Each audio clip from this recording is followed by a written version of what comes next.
Second world war में लाखों कैदियों को टॉर्चर सेल में डाल दिया गया था। वहाँ उन्हें बुरी तरह टॉर्चर किया जाता था। उन्हें वहाँ फिजिकल और इमोशनल दोनों तरह से टॉर्चर से गुजरना पड़ता था। उन्हें अकेलेपन से भी गुजरना पड़ता था। कैदियों के सामने उनके दोस्तों की मौत हो जाया करती थी। उन्हें अपने दोस्तों और रिश्तेदारों को मरता हुआ देखना पड़ता था। ऐसे में कैदियों को ये लगने लगा था कि उनका भी मरना अब पक्का है।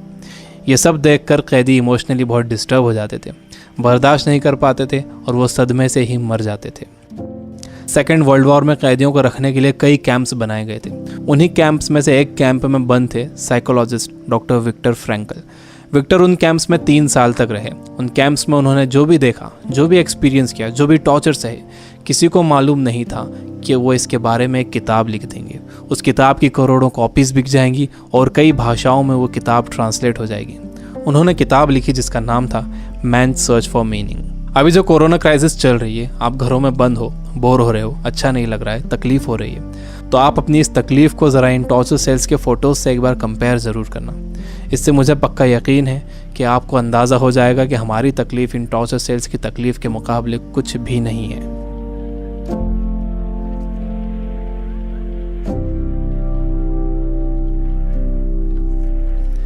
जब विक्टर को इन कैंप्स में डाला गया तो उनके साथ उनकी फैमिली भी थी, लेकिन सब के सब धीरे धीरे मरते गए।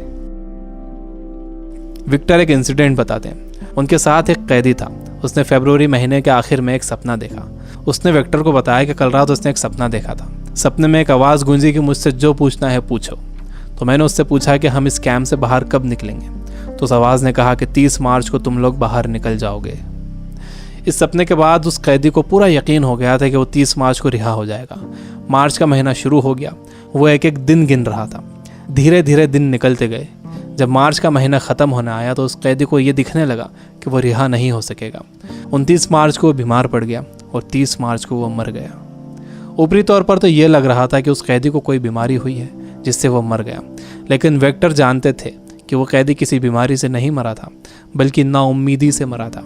उसके मरने की वजह थी उम्मीद का ख़त्म हो जाना, होप का ख़त्म हो जाना। Biggest lesson of this book, इंसान को तकलीफ़ें नहीं मारती हैं, इंसान को धोखा नहीं मारता है, इंसान को चैलेंजेस नहीं मारते हैं, इंसान को नाउम्मीदी मार देती है। जिस इंसान के अंदर आने वाले कल की कोई उम्मीद नहीं होती, कोई ख्वाब नहीं होता, वो इंसान भी नहीं रहता। विक्टर ने गौर किया कि कैंप में ज़्यादातर मौतें क्रिसमस और न्यू ईयर के बीच में हुई थी, क्योंकि लोगों को उम्मीद थी कि क्रिसमस आ रहा है, न्यू ईयर आ रहा है, हमें रिहा कर दिया जाएगा। लेकिन जब ऐसा नहीं हुआ तो उनकी उम्मीदें टूटी और वो मर गए। जब भी किसी इंसान की उम्मीदें ख़त्म होती हैं तो उसका इम्यून सिस्टम कमज़ोर हो जाता है, और जब किसी का इम्यून सिस्टम कमज़ोर हो जाता है तो वो किसी भी छोटी मोटी बीमारी से मर सकता है। यानी पहले उम्मीदें ख़त्म होती हैं, उससे इम्यून सिस्टम कमज़ोर होता है, उसके बाद वो बीमारी ताकतवर हो जाती है। दूसरी चीज़ विक्टर ये बताते हैं कि आपके पास ज़िंदा रहने के लिए एक बड़ा सपना होना चाहिए, एक लॉन्ग टर्म गोल होना चाहिए।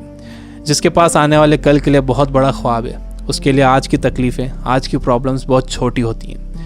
जब किसी का बिलीफ बड़ा होता है, किसी का कॉन्फिडेंस बड़ा होता है, किसी का सपना बड़ा होता है, किसी का कमिटमेंट बड़ा होता है, तो उसके सामने आने वाली क्राइसिस, प्रॉब्लम्स, तकलीफ़ें सब छोटी हो जाती हैं। हम कोरोना वायरस की क्राइसिस से घर में रहकर मुकाबला कर सकते हैं। आपको अपनी सुरक्षा करना है, लेकिन इससे घबराना नहीं है। आपको अपनी उम्मीद को ख़त्म नहीं होने देना है। विक्टर कहते हैं कि जब कोई प्रॉब्लम या बीमारी आती है तो आपकी बॉडी कमज़ोर पड़ जाती है, लेकिन आपका माइंड बहुत पावरफुल है। आपको इसे कमज़ोर नहीं पड़ने देना है। आप रोज़ टीवी देख रहे हो, आप बुरी न्यूज़ सुन रहे हो कि इतने मरे, इतने बचे, इतने सीरियस, यह आपको मेंटली वीक बना देगा। आप मेंटली वीक हो जाओगे तो आपका इम्यून सिस्टम भी कमज़ोर हो जाएगा, जिससे आपका बीमार होने का ख़तरा बढ़ जाएगा। विक्टर कहते हैं कि वो 3 साल इन कैंप्स में इसलिए ज़िंदा रह पाए क्योंकि उनके पास कल के लिए बड़े सपने थे, विल पावर थी, उन्हें ये किताब लिखना थी। तो वो सारी प्रॉब्लम्स, सारी तकलीफ़ें उनके सपनों और इरादों के आगे छोटी पड़ गईं और वो इन सब से बाहर निकल गए। तीसरी चीज़ जो विक्टर ने ऑब्जर्व की थी वो ये कि जब इंसान के सामने कोई प्रॉब्लम आती है तो वो उसे कैसा मीनिंग देता है। वो उसे पॉजिटिव मीनिंग देता है या नेगेटिव मीनिंग देता है। जैसा भी आप उसे मीनिंग देते हो, ये मीनिंग ही उस प्रॉब्लम को आपके लिए मुश्किल या आसान बनाता है। आपका मीनिंग उस प्रॉब्लम को या तो और बढ़ा देगा या उसे ख़त्म कर देगा।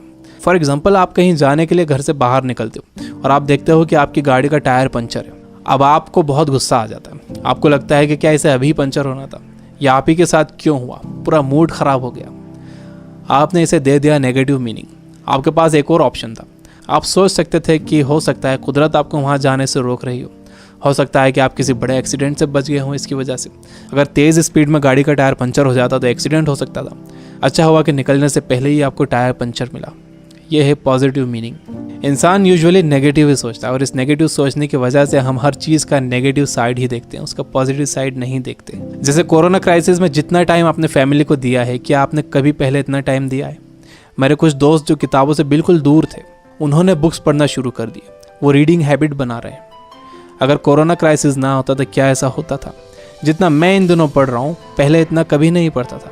जितनी सफाई लोगों ने रखनी शुरू कर दी है, पहले कभी नहीं रखते थे। बार बार हाथ धो रहे हैं, अच्छी तरह हाथ धो रहे हैं, सोशल डिस्टेंस मेंटेन कर रहे हैं, किसी लाइन में लगे हुए हैं तो दूर दूर खड़े हो रहे हैं। आसमान साफ नज़र आ रहा है, हवा साफ हो गई है, समंदर का पानी साफ हो गया है। ऐसा लग रहा है कि नेचर ने जैसे रीसेट बटन दबा दिया। हमें ये पॉजिटिव साइड्स भी सोचना चाहिए। जब तक आपके पास नेगेटिव मीनिंग है, आप उस क्राइसिस से डील नहीं कर सकते। हर प्रॉब्लम उसके साथ एक इक्वल अपॉर्चुनिटी भी लेकर आती है। दुनिया जब से बनी है तब से अब तक उसमें प्रॉब्लम्स ही प्रॉब्लम्स है। अगर ये प्रॉब्लम्स नहीं होती तो हम यहाँ तक ग्रो नहीं कर पाते। सबसे लास्ट में विक्टर कहते हैं कि आपसे सब कुछ छीना जा सकता है, आपकी धन दौलत, घर, गाड़ी, बीवी, बच्चे, माँ बाप, दोस्त, सेहत, लेकिन एक चीज़ नहीं छीनी जा सकती, वो है आपकी पावर ऑफ डिसीजन। आपसे फैसला करने की ताकत कोई नहीं छीन सकता। अगर आप सिचुएशन से घबरा कर फैसला करते हो तो वो सिचुएशन आप पर हावी हो जाएगी, लेकिन अगर आप सिचुएशन के हिसाब से खुद को बेहतर बनाते हो और डिसीजन खुद लेते हो तो आपकी ज़िंदगी बदल जाएगी। दुनिया में इससे पहले भी कई बीमारियां आई हैं जिससे करोड़ों लोगों की मौत हुई है। उसकी वजह ये थी कि लोग अवेयर नहीं थे, उनके पास इन्फॉर्मेशन नहीं थी, इन्फॉर्मेशन लेट पहुंचती थी, बीमारी से डील करने के साधन नहीं थे। लेकिन आज का वक्त सबसे अच्छा वक्त है। हमारे पास इन्फॉर्मेशन बहुत तेज़ी से पहुंचती है, हमारे पास साधन है। मुझे पूरा यकीन है कि आगे और भी अच्छा वक्त आने वाला है और मैं आपको उम्मीद दिलाता हूँ कि आगे सच में बहुत अच्छा वक्त आने वाला है। You guys are amazing. Keep reading, keep learning, keep growing. Thank you for watching.